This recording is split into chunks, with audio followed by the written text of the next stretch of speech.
Je voudrais poser la question de savoir si le pouvoir n'a vraiment rien d'autre à faire que de donner le sentiment de vouloir instrumentaliser en permanence la justice.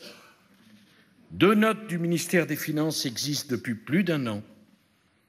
Elles récusent absolument tous les prétendus reproches qui auraient pu être faits à propos du règlement de la campagne présidentielle. Pourquoi ont-elles été dissimulées à la justice et aux médias? C'est cela, la religion de la transparence? Et je veux poser à tous les républicains de France la question: jusqu'où ira la folie de tout détruire et de tout salir?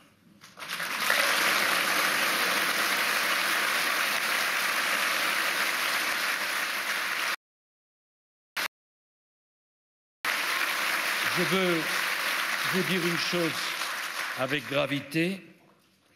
Je ne polémiquerai avec aucun membre de ma famille politique, conformément à l'engagement constant qui est le mien.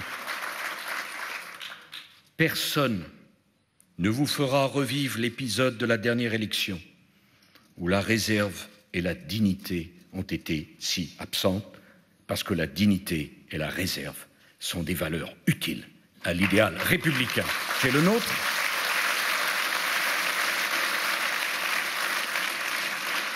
Je ne céderai à aucune provocation et j'ai choisi d'ignorer, dans l'intérêt de notre pays, cette marée de boue qu'on voudrait répandre sur la République française. Je veux consacrer toute mon énergie à la France qui en a tant besoin, à la République qui est si nécessaire, à notre famille politique qui a la responsabilité de préparer l'alternance, à l'unité de notre mouvement quand tous nos adversaires aimeraient tellement nous voir nous diviser. Si je suis élu à la tête de notre famille politique, je créerai les conditions d'un vaste rassemblement de tous ceux qui considèrent que la République est notre bien le plus précieux. L'unité doit être notre maître mot, car ces 2 dernières années, notre famille fut inaudible parce qu'elle était divisée. Elle devait incarner des idées, elle n'a offert que le triste spectacle de petites haines et de divisions dérisoires. Elle devait être le lieu d'une opposition déterminée. Elle ne s'est illustrée que par ses guerres fratricides, ses querelles de personnes, ses oppositions d'ego et des pratiques inqualifiables. J'appelle à tourner la page définitivement d'une attitude qui ne correspond en rien à ce qui doit être la responsabilité d'un grand mouvement politique républicain. Et dans le futur rassemblement que j'appelle de mes vœux, Joël,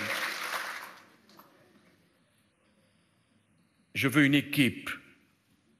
Je ne veux pas que se joue l'élection présidentielle 3 ans avant son échéance. Je ne veux pas autant d'équipes que de futurs candidats à la primaire. Je ne veux qu'une seule équipe avec tous ceux qui veulent mettre leur capacité de travail, leur talent, leur énergie au service du collectif plutôt qu'au service d'eux-mêmes. C'est le temps du collectif qui est revenu. Je ne veux plus que sur chaque sujet, il y ait autant de positions que d'élus. Il y aura la position de notre famille politique. Nous débattrons et nous voterons. Et une fois que nous aurons tranché, cette position devra être respectée par chacun. Je ne veux plus autant de projets que de candidats.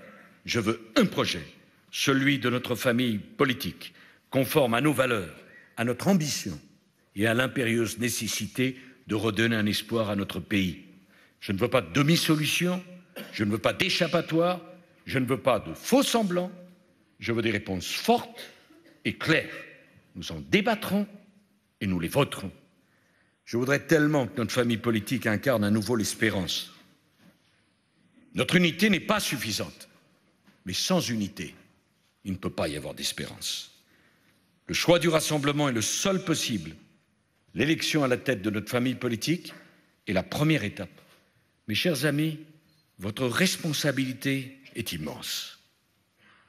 Le choix que vous allez faire est important. J'ai besoin de votre mobilisation. J'ai besoin de votre engagement. J'ai besoin de votre confiance.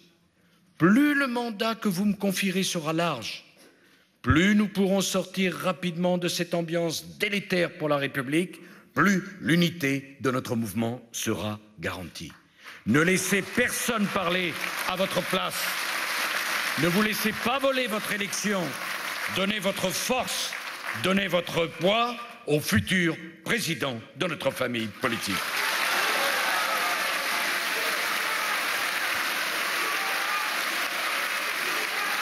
Et maintenant, merci beaucoup.